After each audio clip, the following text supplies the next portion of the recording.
Welcome to the 911 Restaurant Podcast, where I am focused on helping you, the independent restaurant owner, on immediate results and long-term growth. I'm excited today. I'm with Zack Oates, an entrepreneur, an author, and hot tub enthusiast. Raised in the restaurant industry, Zack's journey involved founding successful startups, becoming a celebrated author. He actually published a book on dating never works until it does. I can't wait to hear more about that. He's the CEO of Ovation, leading America's top restaurant feedback platform, shares incredible industry insights on his podcast called Give Ovation, a podcast for the restaurants. He's got a knack for innovation and a global perspective. He's been in over 50 different countries, and he brings a completely unique blend of experience to his work and shaping the future for hospitality. So Zack, thank you so much for being on the podcast with us. I'm excited for this. Dude, Marcus, thanks for having me, man. Stoked to be here. Well, I had the opportunity to connect with you through a mutual friend, my mentor and coach, Donald Burns. And apparently you guys have known each other for a while. You've spoken at the Restaurant Success Summit. Tell me a little bit about the way you two met up and what that experience has been like. We dated in college, and no, I'm kidding. Donald and I, we met because he came on my podcast.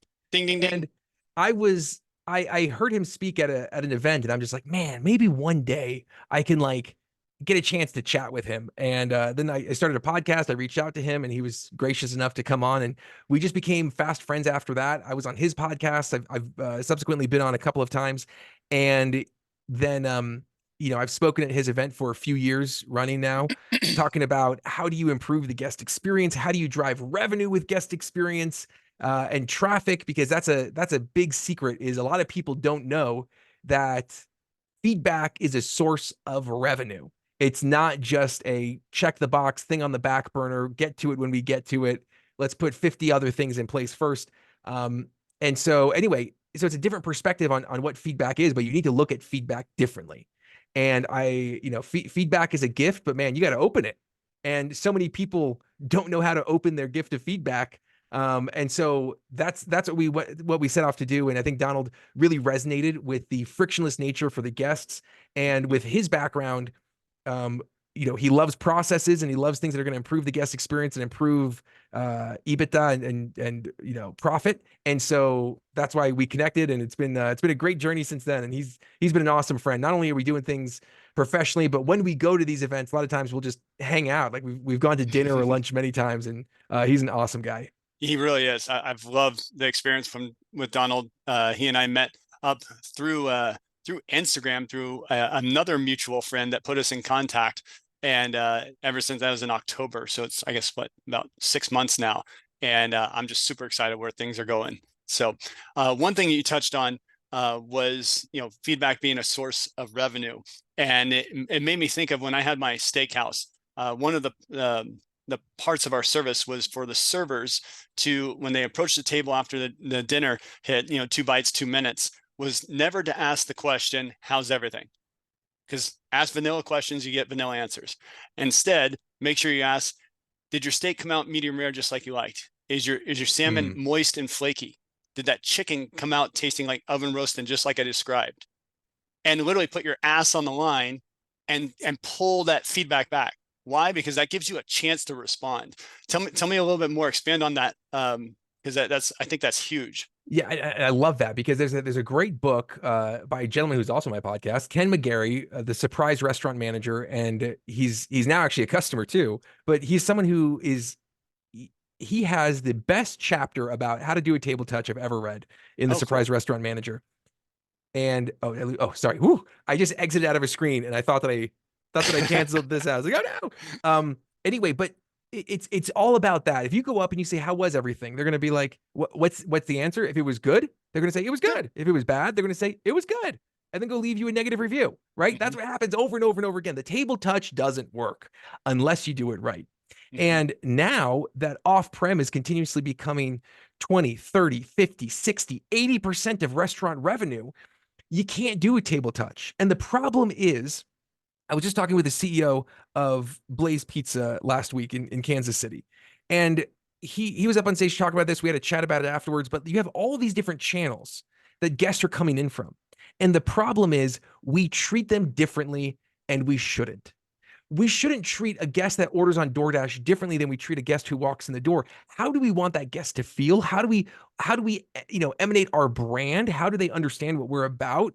How do we give them the right recommendations and follow up with them and all of that? We need to look at every channel that a guest is coming in and Mm. making sure that we're delivering hospitality, right? And I define hospitality. I've interviewed hundreds of hospitality experts. We work with thousands of restaurants. And let me tell you the simple definition of what hospitality is. Tell me. Hospitality is proving to the guest that you care. If you were put on trial for being accused of caring about a guest, would there be enough evidence to convict you with that guest being the judge, jury, and executioner? That They sounds like should. C.S. Lewis. Yes, right? Exactly. I love his quote about Christianity. Hmm. Lifting a little bit from C.S. Lewis. Apologies, Brother Lewis. But it applies in restaurants. It applies in life. Truth is truth, regardless of 100%. where it is. And it's like you need to prove to the guest that you care about them, that they're important. And in order to do that, you do things like a digital table touch. Now, one of the things that we do at Ovation is we do a digital table touch. That's what we refer to our initial, when you get into our product, like the very first touch base that a guest has is a digital table touch, and we ask, how was everything? Now, here's the difference between doing it in person, face to face, and doing it digitally. People are so willing to share digitally what honestly happened that they will never do face to face. And so, Hmm. if you want to get an honest picture, an honest view of what's actually happening in your restaurant, because I hate to break it to you, but no one is being completely honest with you when you come up to the table, and especially when you have that owner swagger. I walk into a restaurant and I can know within seconds if the owner is in the restaurant and who that owner is. They walk differently. And if you're Hmm. walking up to a table with that owner swagger, they don't want to make you feel bad. And Yeah. but by doing it digitally, they'll tell you because they understand that it's helpful. Everyone knows that giving feedback is helpful, but the thing is that they don't want to tell you in person because it's going to be confrontational, and they don't want to leave you a negative review because it's going to hurt your business. Now, that being said, people are 3 times more likely to leave you a negative review than a positive one. And every negative review loses you 30 guests. So Mm. we can't afford to rely on public opinion in the public sphere to understand how our guests are feeling. You're only going to get the extremes. So online reviews are a very poor way to keep track of what the majority of the guest experience is. That will only give you the extremes. Right. Right. So true. So true. I had no idea that every negative review loses 30 guests. And so when I talk to restaurant owners and I'm like, do you feel a little bit mad when you get a negative review? They're like, yeah. And I'm like, you should. They just took Right. they just took thousands of dollars out of your restaurant's pocket because of that negative review.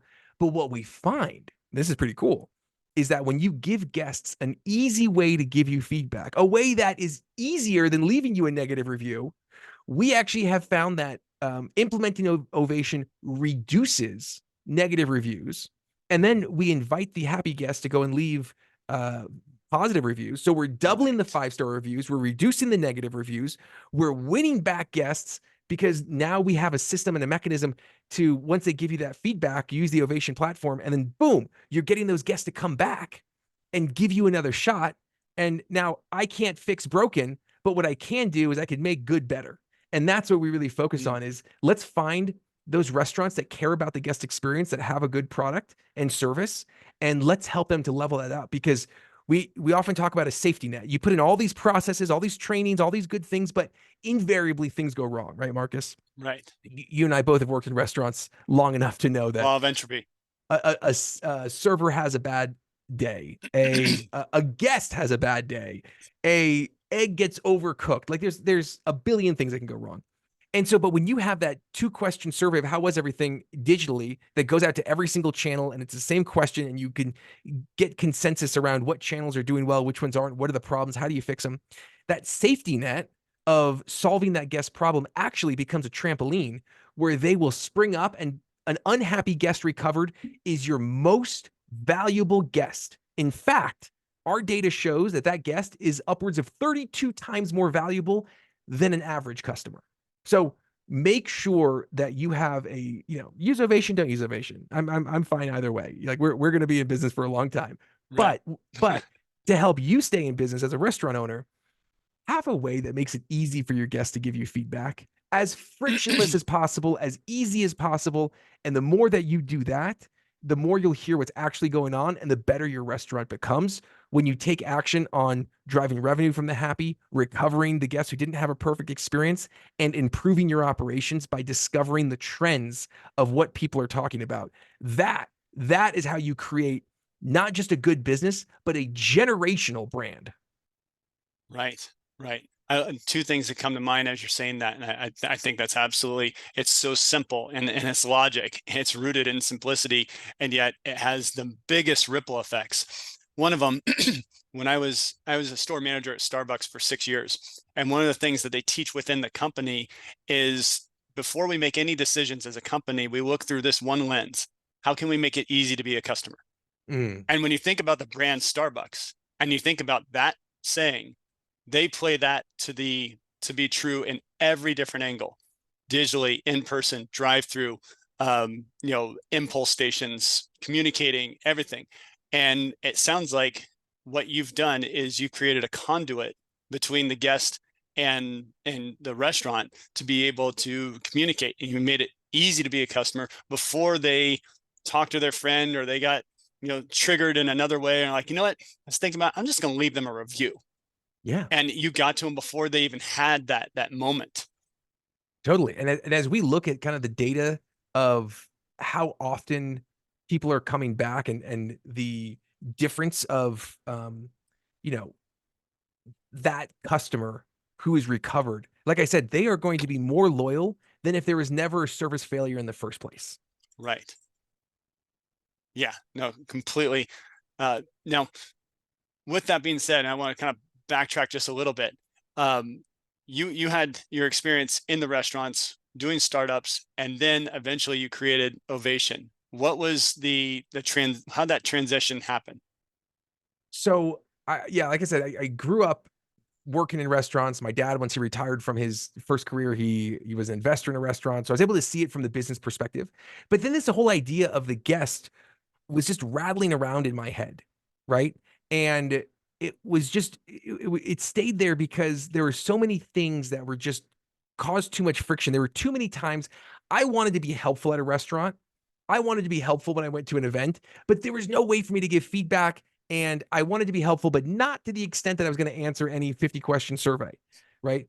Yep. And not to the extent that I wanted to hurt their brand by leaving them a negative review. Because normally, if I'm leaving a negative review, it's because I'm mad about something.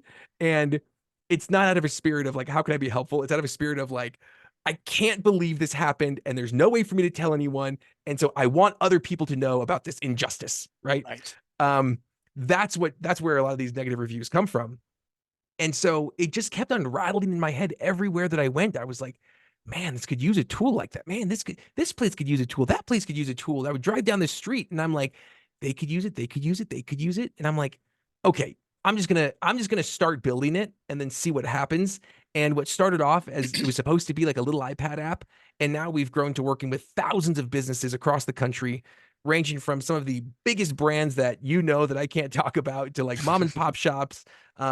Working with my first job was at Friendlies, and we just put out a press release all about what it's been like the last 9 months of working with Friendlies and how we've helped them recover 3,500 guests across their brand. And think about the value of 3,500 recovered guests who were upset that wouldn't have come back, that used Ovation, that were able to be won back. That's Yeah. powerful. Yeah. And those guests are not just like, hey, that's fun, but these are real um, Raving fans. raving fans. Yes. That's so cool.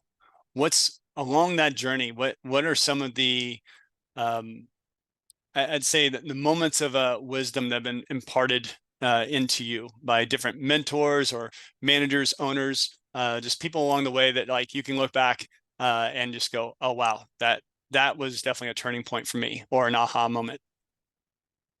I think one of the things is that, I've had, I started my career in 2009 in, running startups. And one of the things that I've realized is from meeting with thousands and thousands of entrepreneurs and this is something in the restaurant space to the tech space, is that you got to stay alive and excited long enough to get lucky. That's what it comes down to. And even like I just had on the founder of and the CEO. It's normally founder and CEO, but this time the CEO. There's a CEO and there's a couple of founders. But like I had one founder and the CEO on my podcast, and one of the things that they talked about was that they opened up this. They opened up this, in a parking lot, this chicken, and they started selling the chicken in the parking lot, and they got this really famous food blogger to go in and like come try the food, and they posted about it, and they're like, dude, this place is actually like really good.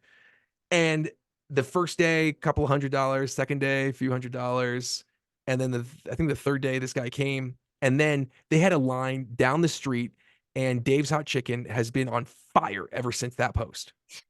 Now, it doesn't often come right away like that. But one thing to realize is, why did that happen? That happened because, not just because they were sitting there in a parking lot, like hoping people would come. They were reaching out to food bloggers and influencers and just trying to get anyone to come to them because they were Mhm. excited about what they were doing. And they Right. didn't need to stay alive very long, but they were, without something happening significant, we would never know who they are. They'd all be like working other jobs right now. But the fact is that some brands, it happens quickly. Other brands, it takes a long time, but you just need to stay alive. Like, don't die. That's the rule number one. Don't die. Right. And then stay alive and then stay excited. Keep trying new things, doing new things, innovate on your menu, have LTOs, try new technology, sponsor different local events, like create different partnerships. Stay excited about it long enough to get lucky. And as you're doing Mhm. enough of the right things, luck comes to you. And at the end of the day, you have to ascribe a lot of it to luck, but luck only happens when you're on the road. Luck only happens when you're excited. Luck only happens if you're alive. And so realizing like, this is a little bit of a kind of a cop out answer, but not like a singular moment, but just waiting for that singular moment and working towards that singular moment.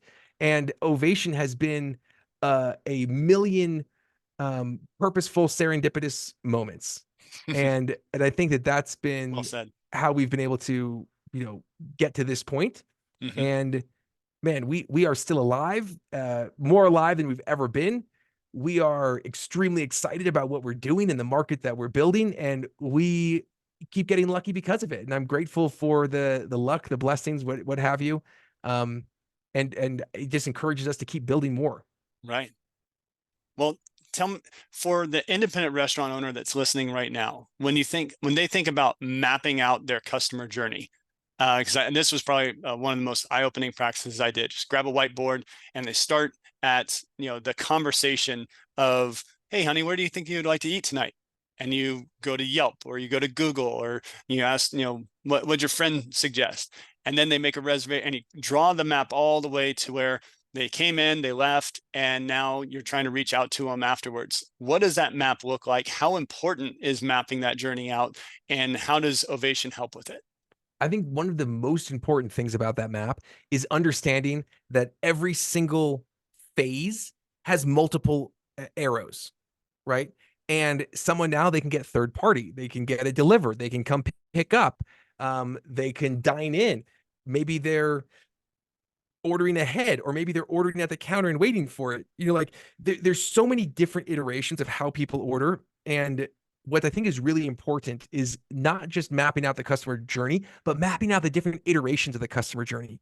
And then doing things like looking at that specific experience in that specific thing. And you should have probably 50, 60 different touch points of how a guest could interact with your brand, and saying, how do I make this better? And starting off with what is the most important things to get right? And circling those things in green on the whiteboard, and then starting there, but making sure that every single touch point along the way, that the guest is that you are proving to the guests that you care. And that to me is what I think is critical. Is That's the question you should ask in every single way. How do I prove to the guests that I care with my online reviews? Okay, step one, are you responding? Do you have your listings claimed? What do your reviews say? Are you being a cantankerous Ken, and as you're responding to unhappy reviews, or are you showing that you're listening and want to improve? Like, look at your online ordering experience. If I go to your website and try to order, are you pushing me to DoorDash? or Grubhub or Uber Eats. Hmm. Like, stop doing that, right? There's companies out there that will do it for you, that have online ordering systems. So and make it easy for them. And then how do you follow up and make sure that everything was right and accurate? And how do you keep in touch with them to let them know, like, hey, Marcus, thanks for coming in last week. Would love to see you in the next couple of days. Here's a free drink on me, right? Hmm. Hmm. Things like that to show Marcus that you care, to get Marcus to come back in 3 times. And if I get Marcus to come in 3 times, guess what? He's going to be a huge fan. Hmm. And that's and when you look at every step along the way, that customer journey, we at Ovation look at ourselves as a partner in the entire journey, and we want to be there to help discover who your guests are, discover what their experience was like, follow up with them with text messages, and get them to do things that are going to, at the end of the day, drive revenue for you and drive value for them. Right. Right. Now, one of the things you mentioned was the word care, and you mentioned it before, and you also mentioned it in a couple of the interviews I was listening to, and it makes me think of one of my servers a long time ago. The guest had ordered a Pepsi, and he said, "No, I'm sorry, we only have Coke, Sprite, so on and so forth." And they seemed a little dismayed by it, but begrudgingly said, "I'll just have water with lemon." And then I was looking, I'm like, "Hey, where'd Juan Pablo go?" And he had just disappeared for a few minutes, and then he came back. He had run out the restaurant, run down the street to the little liquor market, bought a Pepsi out of his own money, came back and brought it to the guest and said, "I just want to make sure you got to enjoy this with your meal." Wow, Completely unprovoked. I mean, you can't teach that, right? That's that's beautiful. it's innate within people. So That's unreasonable hospitality, man. That's Will Guidara type stuff. so Right behind me, there it is. There's the right book. there. Yeah, I gotta order that. Um, how how does the restaurant owner, the restaurant manager, and I know it starts from hiring, and starting with behavioral strengths, and Donald has a whole frame on that. It starts from the beginning, but with the team that you have, setting the standards for caring, what are some of the techniques or efforts someone should put towards getting the team to care more? And I'll throw one more piece into that. You were talking about when someone calls your restaurant and then no one picks up, but you also have a line, people waiting there, and so they don't pick up, so the person on the phone's pissed, or they do pick up, now the person that's been waiting in front of you, they're pissed. You damned if you do, damned if you don't. But going back to how can you help someone care more? I think one of it is bring them in to coming up with ideas on how to care. I just chatted with the owner of the Savannah Bananas, and really cool brand. They're doing amazing things. And something she shared that was fascinating is that they try 15 new things at every game. That is a lot of stuff to try and experiment on, but they've totally created a new form of baseball, and it's way more fun, it's exciting, but they did it by testing out, and they have these things called idea paloozas. So they bring people together, they have these meetings, and they say, "We're gonna focus on walkout music." And then anyone from the organization can come to these idea paloozas, and they come up with ideas on how do we improve the walk-up experience. I'd encourage do that in your staff meetings. Set aside some time to talk to each other about how do we improve these different facets. Don't put it all on your shoulders, because when you get the ideas from your team, you get the buy-in from your team. And that's something that is and then when they start to see how do you think about this, and what do you want them to do, and how do you want them to face it, and when you give them some guidelines on what to do, um, I think it makes things very clear. And there's also another great book. Uh, the Disney Institute put out a book called "Be Our Guest," and in there they talk around like the Disney principles, and they prioritize. They teach the principles to their staff, and they teach the order and the priority of those principles. And so the number one priority, Marcus, at Disney, what do you think it is at Disney parks? The number one priority. I'd say for everyone to feel like it's their first time at Disney. That's a good one. I like that. And so let me ask you a question. You have a line that's 3 hours long, and someone comes up with a wheelchair and they're really old. Do you ho how do you deal with the hundreds of people in line versus that one person? What is the how does the staff member know what to do? Mm. And the number one principle at Disney is guest safety. Everything else is trumped by guest safety. And by teaching that principle, they don't need to have 1,000 scenarios of what to do if someone in a wheelchair is coming up and there's a huge long line and they're taking a long time to get onto the ride. It doesn't matter because the first principle is guest safety. And when you know what the principles are and what order of importance they're in, then you could let people act for themselves, right? And to lift from another religious leader, there's a religious leader who said, "Teach them correct principles and let them govern themselves." And I think that's the key with our staff is how do Right. we do that? How do we enable that? And that comes from being very clear on what the brand is and what the priorities are. Right. Right. And it reminds me of Donald always talks about the daily five sermon and being, before your pre-shift meeting, just by covering your mission, your core values, your why, affirmations and appreciations, and Amen. just constantly doing that. And I love the quote from Patrick Lencioni, and he says, if your team can't do a good impersonation of you, you're not talking enough. Oh, interesting. Ah, And that's cool. I like that. so that's and it simplifies and clarifies it. I love that. And I didn't know that about Disney, but like when there's one thing, basically that lens again, one lens to look through, then all other decisions become easy to prioritize. Yeah, Because so exactly. many times hourly employees are stuck in a situation where like, uh, And let me I, go to my training. What am I supposed to do? Okay, wait, in this situation, do I left hand or right hand? Right. It's all about like, what's the principle? What are the mhm, principles that you want them? And those have to do with the core values. right, right. That's so Love that. cool. Well, I mean, this has all been awesome. I've taken so many notes from this, and I can't wait to just really kind of digest and definitely get the book Unreasonable Hospitality. Quickly, tell me a little bit about this book that you wrote about Oh yeah. So dating never works yeah, until it does. it's called Dating Never Works, dot, dot, dot, until it does. And it's just a whole process of how the whole concept of dating is pretty tricky because it is just, if you look at it from a negative standpoint, it is failure after failure after failure. And then all of a sudden you don't do anything differently and something happens and like you meet the love of your life. And that's kind of what happened to me. And so I went on over 1,000 dates before I got married. And so I condensed those 1,000 dates into a fun, bite-sized 100 little lessons. And so anyway, if you're single, it's a really fun read.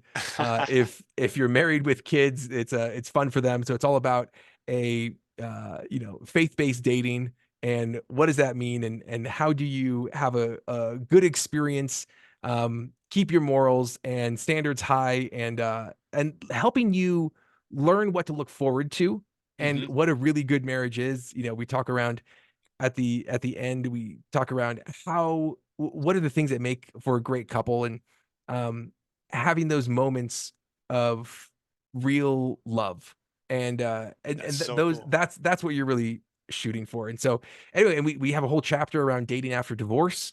And so interviewed I haven't been divorced, but I had the privilege of dating dozens of divorced people and Hmm. I took a lot of the lessons that they shared with me and put them Yeah. into the book. And so anyway, it's a fun book. It was a fun read, and I'm so grateful that I had the opportunity to publish it, and it's gotten some great reception, and happy to share that.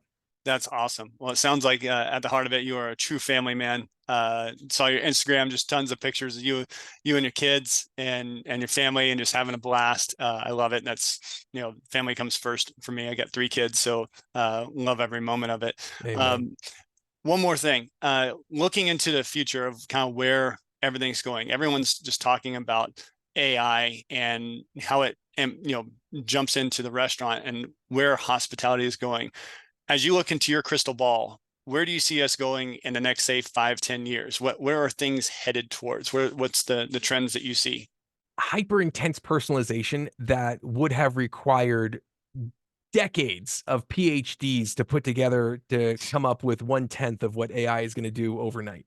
And that is going to be we've always talked around personalization. That's been a goal of technology for decades. It has been impossible until now. And with the advent of AI, it's everywhere. And a lot of people think, if you look at the room of the future, or sorry, the house of the future, there's like a room for religion, there's a room for business, there's a room for computers. AI is going to be the paint on the walls, right? It will be in every single room in some capacity. It's not going to overtake things like God, but what it will do is it will help people understand different things better. It'll help them to explain things, to personalize things. And AI has become a big part of our lives, and it will become a ubiquitous part of our lives. Hmm. AI will be in everything that we do, in every organization, in every technology, and guests are going to expect it from your restaurant because, hate to break it to you, if you have an independent restaurant, you aren't being compared to, that crappy little stand down the street. You're being compared to Amazon, to Uber, to Google. A guest, technology is technology, and so you've got to step up and find the right partners that are going to help you to get there. And one last question on that, because it just made me think of it. If you look at from 1900 to 2000 and went from the industrial revolution to where we are today, the dot-com era, and then where we're at today, literally, and like how much we've accomplished in tech in 120 plus years, is AI accelerating us too quickly, in your opinion, as a species, as a society?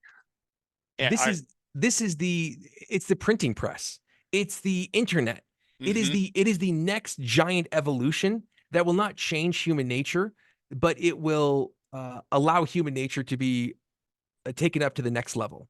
And mm-hmm. like the printing press didn't change humans, but it accelerated humans. The internet didn't change humans, it accelerated humans. AI is going to do the same thing. It is as big of a deal as those inventions were. That's cool. Well, man, thank you so much, Zach, for being on the show. Gained so much from this, and like I said, I can't wait to dive into some of this and really just spread the word. But for anyone listening to this, how do they reach you, and what's the best way to either get a hold of you or get involved with Ovation? Yeah, you could find me personally at Zack Oates, Zackoates, on LinkedIn.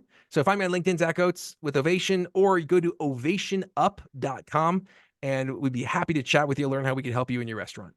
Awesome, man. Thank you so much for being here, Zach. Hope you have a fantastic day. Thanks, Marcus. Appreciate it, man. Thanks for having me. Absolutely.